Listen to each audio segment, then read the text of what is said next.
प्यारे छात्रों, डॉक्टर भामा अग्रवाल, राजीव गांधी राजकीय महिला महाविद्यालय भिवानी से मैं आप सबका स्वागत करती हूँ, अभिनंदन करती हूँ।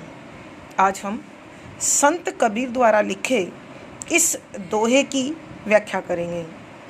तो छात्रों, संत साहित्य के प्रतिनिधि कवि कबीर, जिन्होंने ईश्वर तक पहुँचने का एकमात्र मार्ग गुरु बताया है, उन्होंने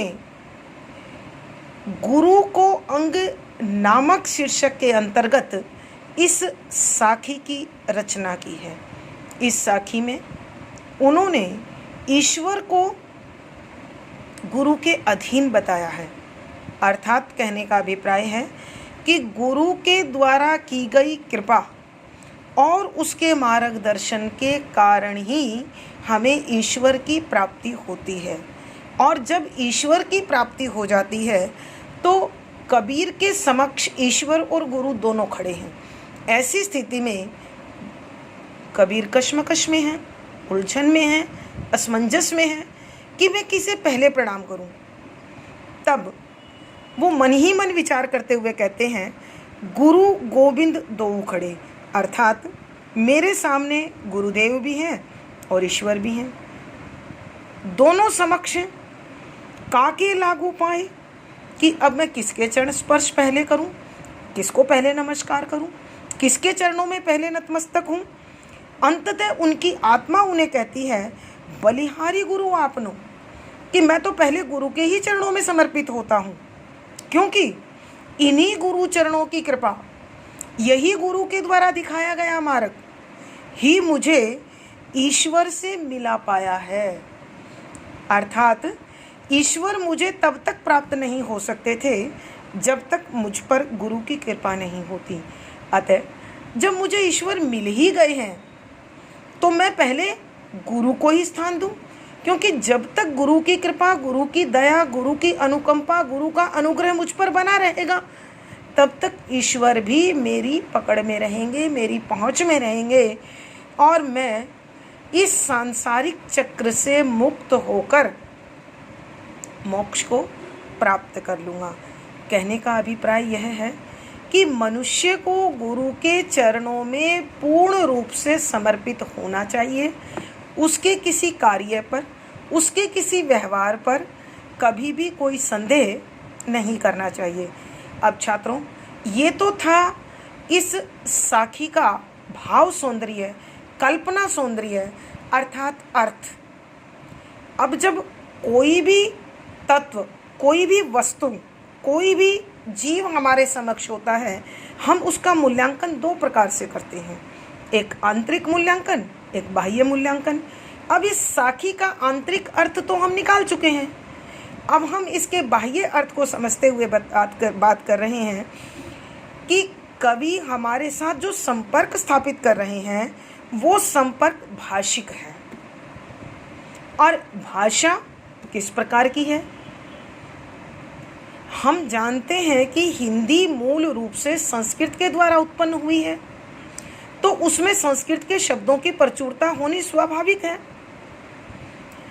तो जहाँ संस्कृत के शब्द अधिक होते हैं वहाँ तत्सम थोड़ा रूप बदलकर उसी अर्थ के पास पहुँच जाते हैं, तो वो तद्भव हो जाते हैं। प्रत्येक मनुष्य विभिन्न क्षेत्रों में निवास करते हैं, तो अपने अपने क्षेत्रीय भाषा का उनकी बोलचाल में शामिल होना स्वाभाविक है। वो देशज कहलाते हैं। चूँकि मनुष्य एक सामाजिक प्राणी है और दूर दराज के लोगों, अनेक भाषाओं के संपर्क में आता है, जब वो अपने विचारों में उन्हें शामिल कर लेता है तो वो विदेशज शब्द कहलाते हैं। अब कबीर ने जो ज्ञान जो प्राप्त किया वो घूम घूम कर प्राप्त किया, अतः उनकी भाषा में सभी भाषाओं के, सभी क्षेत्रों के शब्द शामिल थे। इसलिए हिंदी साहित्य में केवल कबीर की भाषा को संदूकड़ी भाषा कहा जाता है। आप जानते हैं कबीर का उद्देश्य है गुरु की महिमा का गुणगान करना। उनकी भाषा संदूकड़ी रही। आप जानते हैं कि भाषा को सौंदर्य प्रदान करने के लिए भाषा को विस्तृत रूप देने के लिए, अधिक प्रभावी बनाने के लिए शब्द शक्तियों का इस्तेमाल होता है। ये अमीधा शब्द शक्ति के अंतर्गत लिखा गया है। आप जानते हैं कि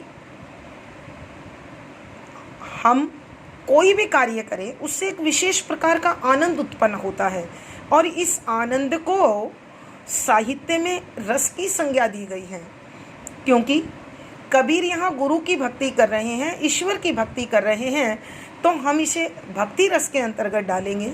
जहाँ भक्ति रस होता है वहाँ काव्य का गुण प्रसाद होता है। प्रसाद यानी जिस भाव से, जिस बात से मनुष्य की आत्मा को बल मिले, ताकत मिले, शक्ति मिले, शांति मिले, वहाँ प्रसाद गुण होता है। अब हम देखते हैं यहाँ किस प्रकार के अलंकार मौजूद हैं। गुरु गोविंद दोनों की शुरुआत गौ वर्ण से हो रही है, अतः अलंकार है।